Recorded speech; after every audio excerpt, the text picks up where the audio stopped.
Escuchamos a Ciro y los persas haciendo Antes y Después.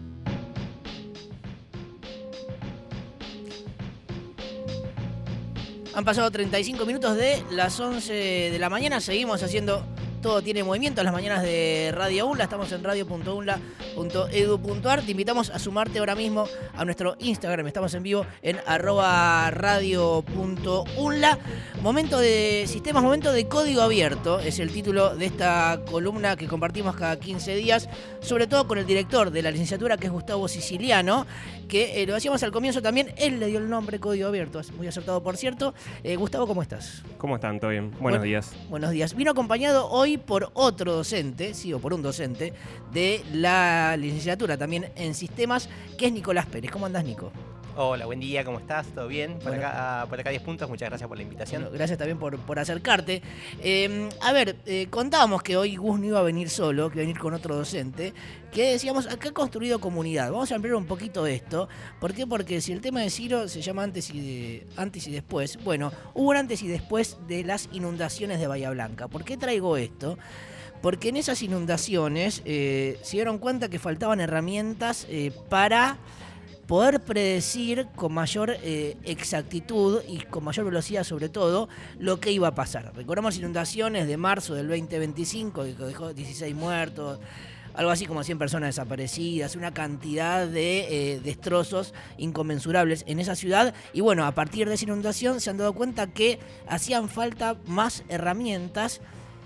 Y esas herramientas, por suerte, surgieron sobre todo de nuestra universidad. Le pregunto primero a Gustavo cómo se ve esa vinculación, cómo surgió justamente ese vínculo con la UNLA, la Universidad del Sur y la ciudad de Bahía Blanca. Bueno, nosotros puntualmente desde lo que es la carrera y el departamento y la universidad en sí mismo estamos, aunque parezca muy cliché, todo el tiempo buscando distintos tipos de proyectos de vinculación que podamos generar, ya sea con distintas unidades internas acá en la universidad. En su momento hemos charlado del jardín maternal, Sí. de pymes dentro de lo que es el partido de Lanús, o de cualquier organismo en el cual nosotros podamos generar un proyecto de vinculación. Los proyectos de vinculación son importantes porque además de generar una actividad práctica para nuestra y nuestros estudiantes, nosotros consolidamos la formación técnica y podemos trasladar desde lo que es la teoría y el laboratorio a casos de estudio que son reales, lo cual nos da muchísimos beneficios, no solo eso que mencionaba de nuestras y nuestros estudiantes, sino también un poco de prestigio. A veces, dependiendo del convenio que generamos, quizás recibimos alguna donación, computadoras o lo que fuera, pero también está bueno este concepto que es muy de la escuela Ana Jaramillo, ¿no? De poder devolver algo a la sociedad, encontrar proyectos que sean interesantes y que generen un cambio interesante o una consolidación, esto que mencionabas recién, de que obviamente hay un montón de sistemas, acá Nico nos va a poder dar muchísima más información que yo, orientado a lo meteorológico, que juntan o recolectan o generan un montón de información, pero a veces tener toda la información, dependiendo del caso, no es suficiente. Necesitas tener una plataforma que unifique esa información o que te genere distintos tipos de tableros para hacer tomas de decisiones o entender posibles riesgos orientados a lo climático, ¿no? Posibles riesgos que podés tener en una zona geográfica específica. Así que bueno, dentro de lo que es vinculación, nosotros tratamos de generar este tipo de proyectos, de llevarlos adelante con docentes de la carrera y estudiantes de la carrera, y bueno, nos trae múltiples beneficios desde el punto de vista como académico, social, etcétera, ¿no?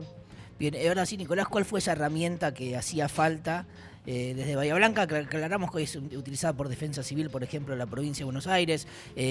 ¿Cómo surgió la idea? ¿En qué momento surgió? ¿Y qué es lo que le pudimos ofrecer desde la UNLA? Bien, excelente. Sí, primero no me quiero atribuir la primera parte del proyecto donde la Universidad de Bahía Blanca, el CONICET, con sede en dicha ciudad, y Defensa Civil de la provincia fueron los primeros en articular, los primeros en localizar este tipo de inconvenientes y de estos beneficios que se podían llegar a generar por medio de generar un aplicativo. Toda esa primera instancia del proyecto, ya te digo, queda en base al CONICET y la Universidad de Bahía Blanca, los cuales se dan cuenta de este déficit, de este problema, y por medio de conocidos en común, básicamente, es que surge la articulación con la Universidad de Lanús, donde casi digo Universidad de Buenos Aires porque yo los conocía de la Universidad de Buenos Aires. Ah, bien.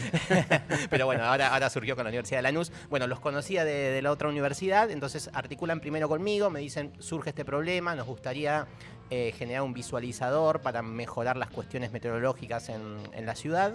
¿Por qué? Porque la Universidad de Bahía Blanca, el CONICET, ya tenía todo lo que sería el hardware, ya tenía todos los componentes como para incorporar los datos, incluso ya tenía datos antiguos de años atrás. Lo único que le faltaba es poder visualizar esta información de alguna forma tangible, rápida, amena para la defensa civil. Antes de avanzar, te quería Sí. que nos quedemos acá.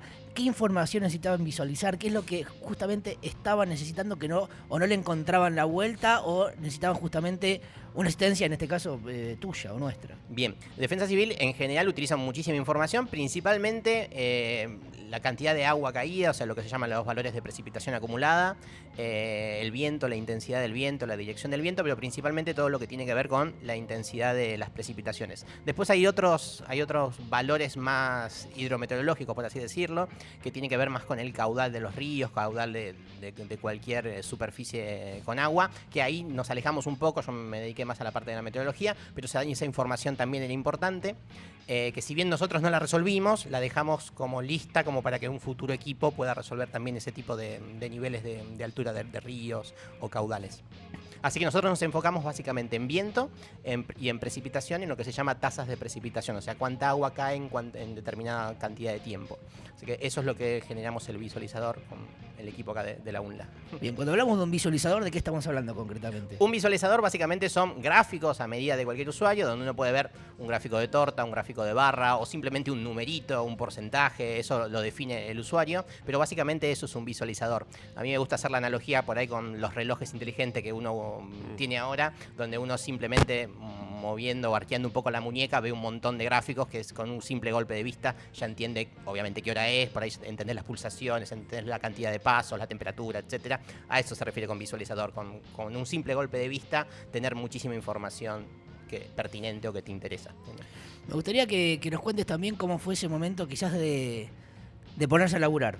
¿Sabés que vos estabas haciendo referencia a todos los datos meteorológicos y recordaba otra charla con Gustavo que contabas hace algunas semanas que lo que tiene que trabajar en sistemas es que al mismo tiempo tenés que aprender sí o sí de otras disciplinas o de otras ciencias. Digo, Sí, imagino te que ahora transformas un experto en casi todo. Casi todo porque porque vos brindás un servicio para, no sé, pues una empresa que fabrique galletitas, por decir algo, o en este caso Defensa Civil de la provincia, y de repente tenés que saber más de meteorología de lo que sabías hasta este momento, ¿no? Nico sabe igual de meteorología, no bien. sé si... Ah, bueno.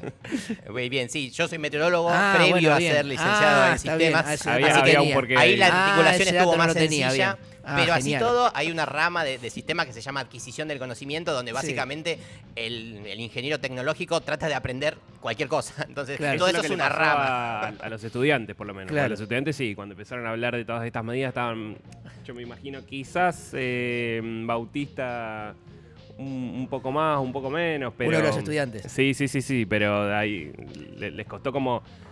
También, más allá de entender los datos, la jerga, ¿no? Saber de qué están hablando, Claro. poner una conversación con un cliente. Cada profesión tiene su propia Sí. jerga. Tal cual. Bueno, te preguntaba, ¿cómo fue ese momento de ponerse a laburar? ¿Para dónde ir?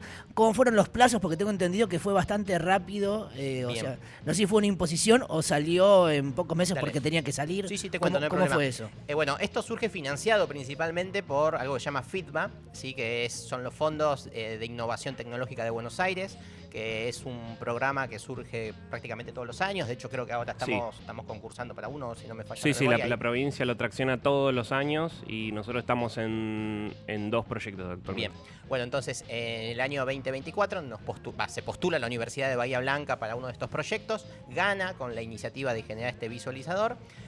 ¿Por qué lo hace Bahía Blanca y no nosotros? Porque bueno, justamente tenía las dos patas, la de hardware y la de software. Nosotros otra vez nos tratamos de la de software. Esos fondos fueron particionados de forma relativamente equitativa, Bahía Blanca y la Universidad de Lanús. Entonces con esos fondos se empezó a trabajar con estos dos estudiantes, Tomás y Bautista, bueno, y yo a cargo de la coordinación. Y bueno, estos proyectos tienen una duración que son de 13 o 14 meses, o sea, un año y un poquito, hasta que para cuestiones burocráticas o de papeleo siempre un poquito más, pero son de 13 meses. Entonces la duración era de un año como mucho. Y bueno, Gustavo también sabrá mucho del tema, que es muy difícil generar un software desde cero en un año.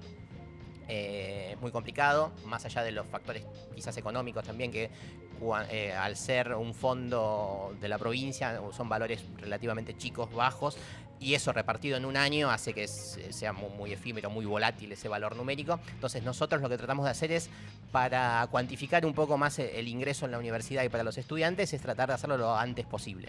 Entonces el proyecto se hizo en alrededor de 3 meses, que es un tiempo récord para un software totalmente integral, porque bueno, tiene la parte visual, la parte del guardado, backend, frontend, como lo llamamos nosotros. Lo que habitualmente se hace en un año y lo hicieron en 3 meses. Lo hicimos en 3 meses, no porque seamos superhéroes, mucho menos, sino porque por suerte con Bautista y con Tomás habíamos trabajado en proyectos similares en 2 oportunidades. Sí. Entonces toda esta parte de la adquisición del conocimiento ellos ya la tenían, porque si no es muy difícil verdaderamente entender un tema y poderlo resolver en tan poco tiempo. Nos apoyamos en eso, en que ya habíamos trabajado en proyectos relativamente similares, entonces eso nos dio una aceleración inicial bastante importante. Entonces no partimos con una velocidad nula, ya partimos con un movimiento constante desde el primer día.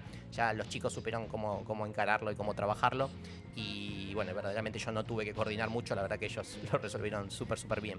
Yo creo que ahí lo clave fue la elección de las tecnologías, porque también elegimos tecnologías que estén dentro de nuestra zona de confort desde algún punto de vista, obviamente que sean afines al proyecto. Entonces, por ejemplo, no sé, me acuerdo cuando tuvieron el problema de autenticación, que había que resolver un detalle de una librería, no sé qué, nos sumamos todos en una Meet. Yo me sumé también y estuvimos un rato ahí hasta que lo pudimos resolver y fuimos como sorteando distintos tipos de problemas. Pero es interesante lo que dice Nico, porque nosotros con ese financiamiento le pagamos una beca a los estudiantes porque necesitábamos que lo tomen como un trabajo, básicamente. Entonces tenían un horario específico en el cual estaban laburando en el proyecto, tuvieron que laburar un que otro fin de semana también, le pusieron mucha garra, la verdad. Por suerte se comprometieron con el proyecto. Nosotros les pudimos pagar esas becas, también conseguimos financiamiento para comprar la computadora, lo voy a decir específico, la computadora del docente que tenemos en Jaureche 10, sí, para nuestros estudiantes. La computadora del docente, el Jaureche 10, la compramos con el financiamiento de este proyecto que quedó para lo que es la carrera. Y una cosa no menor es que no solamente tener el proyecto en ese tiempo, sino que tenerlo productivo en ese tiempo, que hay una gran diferencia. Vos podés, especialmente hoy en día con la inteligencia artificial, capaz sacar un MVP súper rápido, pero otra cosa es ya tenerlo listo, deployado en el servidor del cliente, que sería instalado en el servidor del cliente y funcionando. Tuvimos algún que otro problemita con Cuando decís MVP, ¿a qué te referís, Gustavo? Es el producto mínimo viable, que sería la columna vertebral de un sistema con sus funcionalidades básicas para que haga lo que tiene que hacer. Quizás no tiene, no sé, toda la parte de funcionalidades extras como para que el usuario se sienta con muchísima comodidad. Quizás no va a ser súper fluido, con una estética de colores hermosa, pero cumple con su función principal. Funciona. Eso es el claro. Bien. Y llevarlo a producción en un tiempo bastante récord. Hubo algún que otro problemita igual, pero bueno, lo fuimos sorteando, que es lo importante. Está bueno porque, a ver, para los que no entendemos de sistemas, que somos muchos, de repente lo que aparece en Jordan, por ejemplo, abrir Word, y cómo funciona para mí es casi mágico, por así decirlo. Digo, pero ustedes que se dedican a esto, no sé, hicieron una plataforma, no sé, para quien sepa, y quizás no profundizar tanto en lo técnico, pero sabiendo que existe, ¿en qué lenguaje lo hicieron? ¿Cómo se hace una plataforma? A grandes rasgos, que bueno, eso, como hay un lenguaje que se utiliza, hay varios lenguajes y hay que elegir uno de esos tantos lenguajes en los que se puede hacer. ¿En qué consiste? Contale vos, si querés. Claro, es como decir que vamos a escribir voy a poner un ejemplo que yo suelo usar con mis estudiantes. Es como decir, vamos a escribir un libro. Vos lo podés escribir en el idioma que quieras, dependiendo el público al cual vos orientás, que después vas a vender ese libro, con un formato específico. Quizás vas a tener imágenes o menos imágenes, o si es un libro de ciencias, quizás vas a tener más fórmulas matemáticas o menos fórmulas matemáticas. Quizás vas a tener una tapa de una forma, más finito, más ancho, dependiendo de si vos lo vas a guardar en una biblioteca de un estilo o si vos lo querés comercializar de algún punto de vista.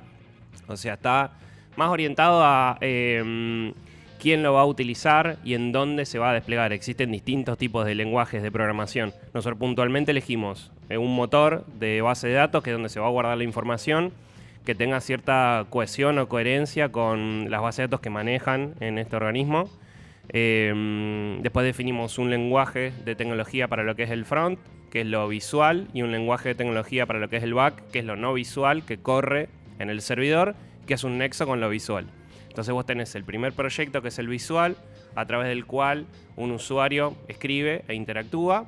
Ese proyecto visual se conecta con el servidor, que ahí hay otra tecnología, y el servidor se conecta con una base de datos para guardar información, escribir o leer. Es como que, resumiéndolo muchísimo, nosotros definimos la arquitectura del sistema en esas 3 cajitas: la visual, la del servidor y la de la base de datos.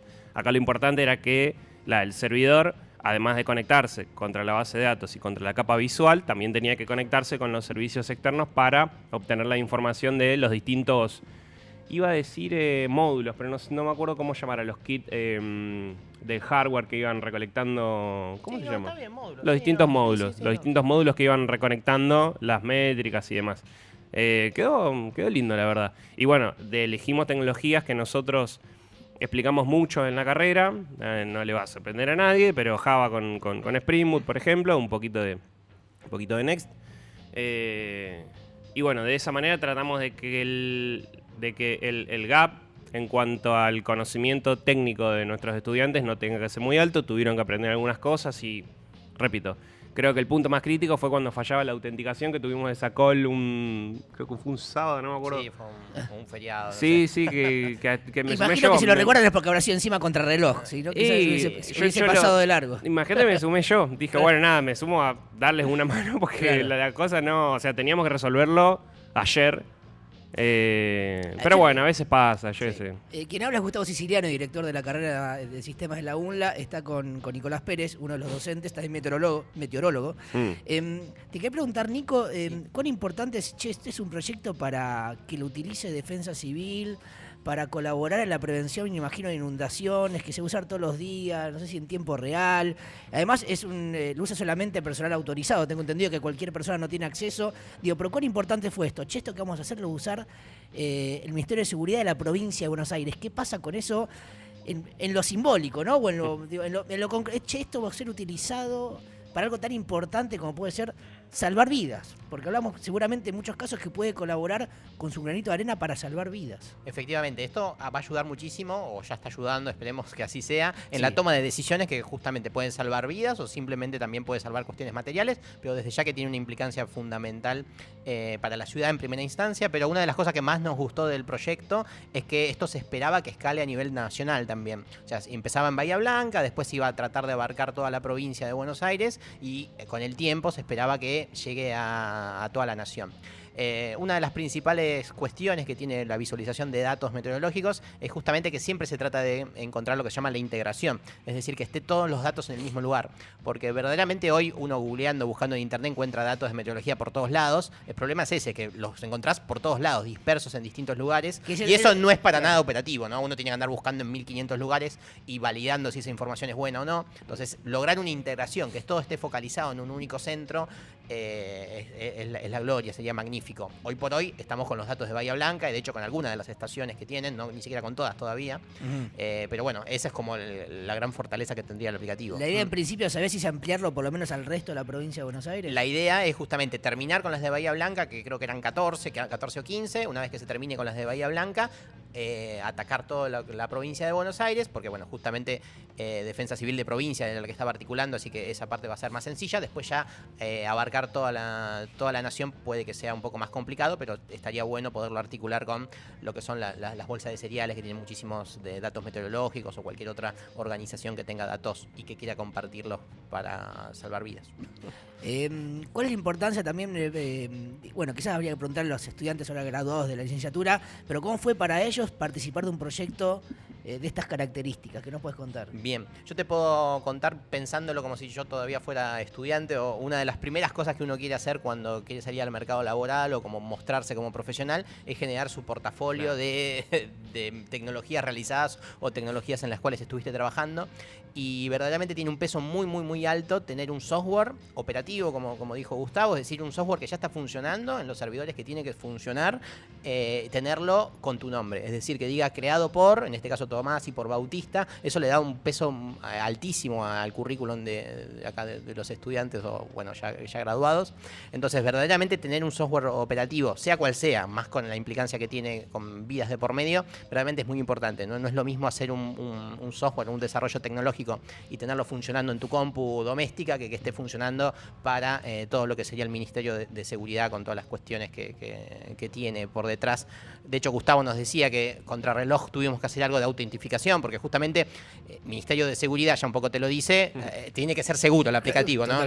No puedo yo desde el celu entrar así nomás. Entonces, claro, bueno, ahí tuvimos que pasar por algunos escollos de autentificación y de usuarios permitidos y no permitidos para el ingreso, e incluso cuestiones de lo que se llama VPN, que es acceso remoto a distintas computadoras. Bueno, ahí nos trabamos un poco porque eso era verdaderamente nuevo. Ahí tuvimos que aprender todos, Gustavo, yo y todo el equipo. Te quería preguntar acerca, también volviendo específicamente a la plataforma, ¿hubo alguna instancia de, bueno, les presentamos una primera idea o una primera plataforma y, no sé, desde el ministerio diría, che, mira, está bueno, pero nos faltaría esto? ¿Qué pasa habitualmente con este intercambio que hay entre el proveedor y el cliente? Podríamos decir que en este caso era el Ministerio de Seguridad de la provincia. Efectivamente, siempre hay que pasar por esas etapas de mostrar prototipos o mostrar maquetas, son fundamentales, porque si no podemos hacer eso, uno termina siendo un software que no le funciona a nadie o que verdaderamente no se termina sin utilizar. Entonces pasamos por 2 o 3 de estas etapas, donde en primera instancia les mostramos un producto que teníamos parecido, ya prearmado. Les dijimos, bueno, esto ya lo tenemos, ¿qué le cambiarías, qué no, qué cosas harías? Entonces, en base a eso, fue que generamos el producto final. Bien. Con este ida y vuelta. Me gustaría cerrar quizás con una pregunta para que se entienda exactamente qué es lo que hicieron y que tiene que ver con que le puedes explicar a quien está escuchando, a cualquier vecino, a cualquier vecina, si tuvieras que explicarle por qué esta plataforma puede ser importante para su vida cotidiana, ¿qué es lo que le dirías? Bien. Para su vida cotidiana, la respuesta sería bastante sencilla. Es cuando surge algún fenómeno meteorológico de gran escala, es fundamental tenerlo cuantificado. Es decir, que los bomberos, que Defensa Civil, que la policía, que quien amerite que pueda salvar tu vida, sepa que la información que se está generando tipo de nivel alerta o tipo predicción, de verdad se está cumpliendo. Y que lo que se esperaba está empezando a pasar. Entonces, si está empezando a pasar, hay que ponerse en manos a la obra para salvar a quien haya que salvar y hacer las acciones que uno tenga que realizar. Entonces, es fundamental poder verificar que la información meteorológica que se espera de verdad se está cumpliendo, ¿sí? Porque si se está cumpliendo, hay que poner manos a la obra ya mismo. Como recordamos que la información meteorológica es siempre predictiva. Efectivamente. Uno cuenta lo que podría pasar. Uno puede decir, a partir de la tarde van a llover 60 milímetros en tal lugar. Bien, eso seguramente se va a cumplir, ¿sí? Verdaderamente los pronósticos son bastante buenos y bastante acertados, pero si vos ves que eso empieza a las 11 de la mañana, ya tenés 40 milímetros, bueno, ya está, se adelantó una hora, o se esperaban 60 milímetros, están lloviendo 50 y recién empezó, puede que se vaya un poco más de escala, o simplemente decir, bueno, por ahora no empezó a llover, dijeron a la tarde, empezó a las 4, simplemente para hacer esos ajustes ya tiene un valor bastante importante, ¿sí? Bien.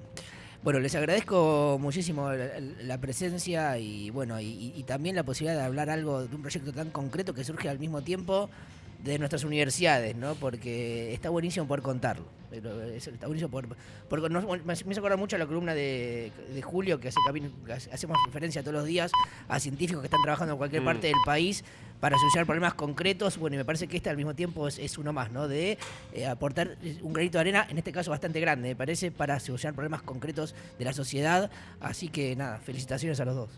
Gracias. Muchísimas gracias. Bueno, Gustavo, nos vemos en 15 días. Por supuesto, nos vemos. Gustavo Siciliano, director de la licenciatura en Sistemas de nuestra universidad, acompañado hoy por Nicolás Pérez, docente de la licenciatura y quien estuvo a cargo de este proyecto que hoy en día lo está utilizando Defensa Civil de la provincia de Buenos Aires. Aprovechamos para irnos porque nos falta un minuto solamente para las 12 del mediodía. Agustín Cambero en los controles, puesta en el aire, musicalización. Ana Saga también en la técnica, Julio Mosna en la producción, en Caminos y Destinos, Claro Giro en la coordinación, Lucho Osorio en redes sociales, que les habla Gerardo Corsin. Nos encontramos mañana a las 10, quédate escuchando la radio de la UNA.